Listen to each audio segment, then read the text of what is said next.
Hola amigas, welcome, bienvenido, croeso y salam, welcome to the channel, y'all. Today I have got another mini disc player for you. This one is the Panasonic SJ-MJ119 portable MD player, MD LP, so it plays long play discs as well. This one is approximately from 1998 when it was introduced. It is very, very light. It's got a metal front and back to it. It's got a metal case, so it's pretty cool. Panasonic portable MD player, Matsushita, made in Japan, 2004 it's got there. So maybe it is later than that, I don't really know. But looking online for it, it was saying it was introduced in 1998. So what have we got on here? We haven't got much, to be honest. We've got the headphone jack power thingy-majig there.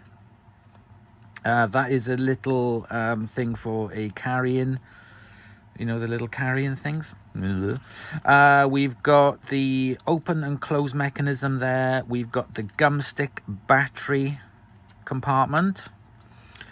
And then we have the external battery or power. On the back, the headphone jack as well, yeah. Oh, yeah, headphone jack, sorry, not power. What am I on about? That's the power. So we got stop and play. We got volume up, volume down. That is literally all we have on the actual player itself. The rest is all done through this remote control with a little clip thing on it as well, including the hold. Now, the only thing it came with was this, and this, and there was a battery inside, which we'll just put to one side because I haven't tested it yet, so I'll use one of my other ones. It also came here with the charging base for it, which is great. This is DC in 3.5 volts, so you literally just pop it in there like so, and then you can charge it up and then pull it out when you want to take it away with you.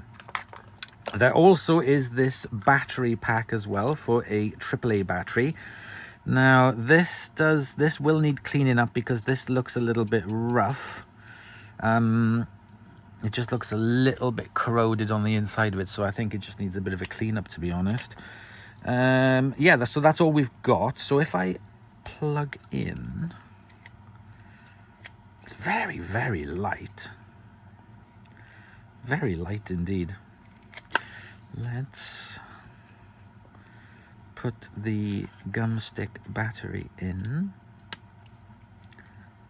and open it up. There we can see all the gubbins inside. Very nice. Let's get a disc. Now, this mechanism, when you close it, it takes it in automatically, like so. And then opens up, so that's nice. I can hear it doing its thing. So let's plug in the remote into this side, and there we go. The remote has come to life. Battery 2 bars. It's quite hard to see. Oh, it is backlit as well. It was something saying on there about it's the smallest backlit remote control or something. Let me get my little headphones. Okay, let's plug it in. Oh, it's playing. Oh, there we go. Okay, so I am so impressed with this. This sounds fantastic. Let me put my little speaker connected to it so you can hear it properly. Okay, let's press play.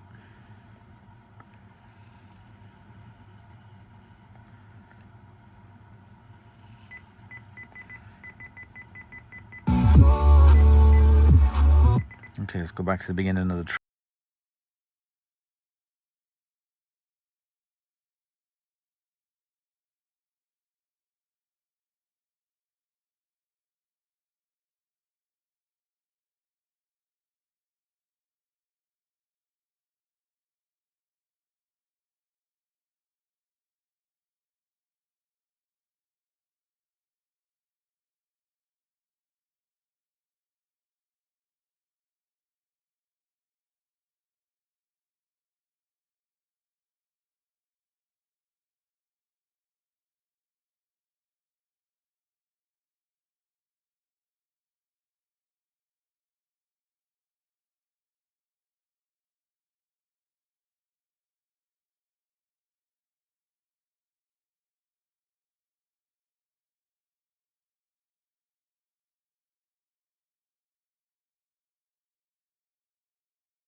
sound on that really is good, I have to say. I am very, very impressed. And what I'm going to do, let's have a quick look and see if this works. Let me grab a new AAA battery. Let me take out the gum stick and let me plug in that little battery pack. And let's see if it'll come on again. Yeah, it is, yeah.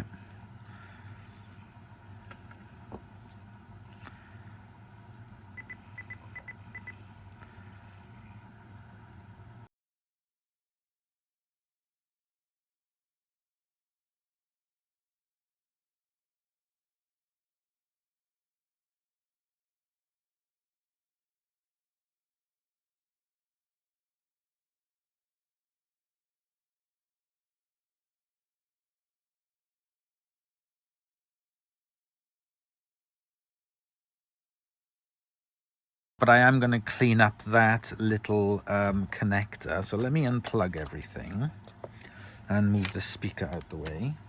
Now, unfortunately, my thingamajig, my 3.5 volt multi-thingy jack, for some reason, it is just not working. I do not know why. It has just decided I'm not going to work anymore. And so I've had to order another one, which will be coming very soon. So I can't fully test this out, I'm afraid, because I don't have a thingy-majig for it. I don't know where. I did have a spare one somewhere, and I tried it and it doesn't work. It's got the wrong sort of like fittings into it. So I've ordered another one. Anyway, so that is the stand. What we're going to be doing now, first of all, is giving this a bit of a clean up.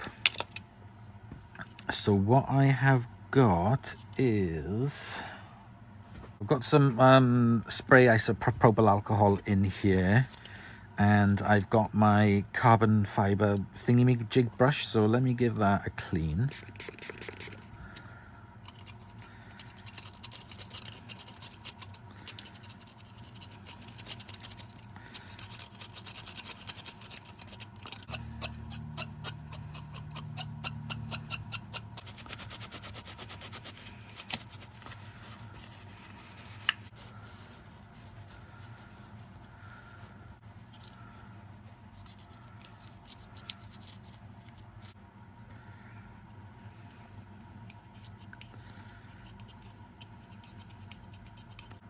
Okay, so I've cleaned that. I put a little bit of metal polish on the Q-tip, and I've taken off all the there was like a light layer of corrosion on this, put a little bit of a shine back into it and cleaned it all up with some isopropyl alcohol. So I'm going to leave that as it is, and I'm just going to carry on cleaning the rest of the parts.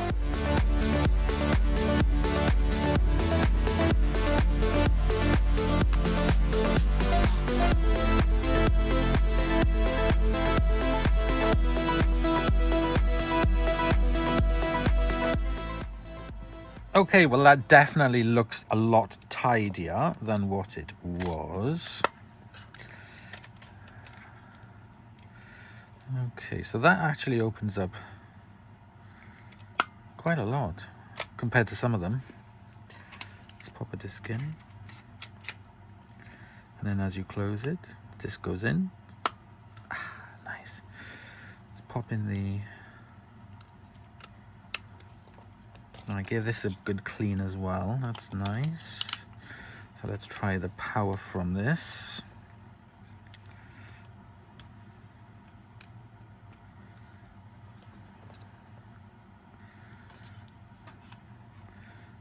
Let's plug in the little speaker.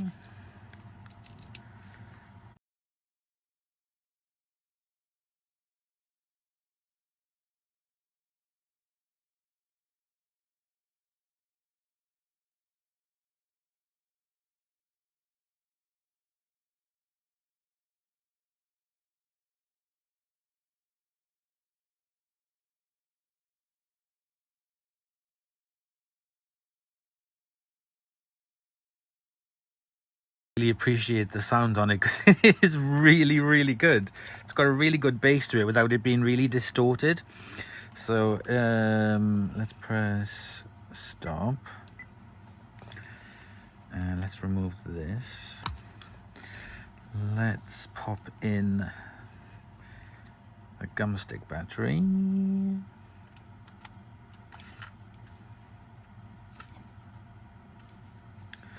Like so. And press play again.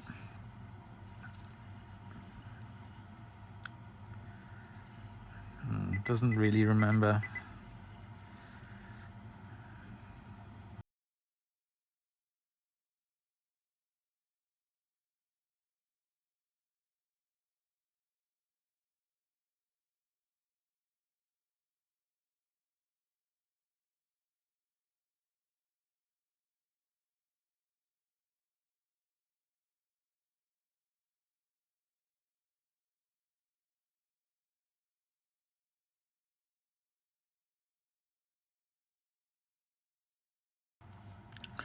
So there we go. For such a tiny little device, this actually does pack a bit of a punch when it comes to the sound of it as well. Very, very nice indeed. I am definitely going to be taking this on my little trip down south in a few weeks by train, and this is going to be my little device of choice. So I'm going to be using this for my trip down. I really do like it. Sounds very, very good. Okay, now I must remember to take the battery out of this because I don't want the same issue to happen. There we go, all closed up. So I hope you've enjoyed. It's been really, really nice to use this. It's a shame that I haven't got an adapter to work for it, but then that will just come on to charge, and because I have seen it working, but it's not now, unfortunately. Let me just get... No, this adapter just will not work for some reason. I have no idea. It's the right thing for it, but it is just having a hissy fit. So, unfortunately, I can't demo the little charging case for it, the stand, but never mind. Meh. Right, okay guys, so there we go. Thank you very much for watching. I hope you've enjoyed. Just a quick flick and clean up through this one. It didn't really need much doing to it. I mean, when it comes to devices like this, if if they do need a repair and you have a look inside and see what's in there, that is just way beyond any capability I have of doing repairs on these kinds of machines. It is so delicate. It's engineering marvel. I tell you how they got them to work at all. But it's just fascinating because, like I've said before, mini discs passed me by a long while. Right, okay guys, so there we go. Thank you very much for watching. I hope you have enjoyed, and I will see you guys for another episode. Bye y'all.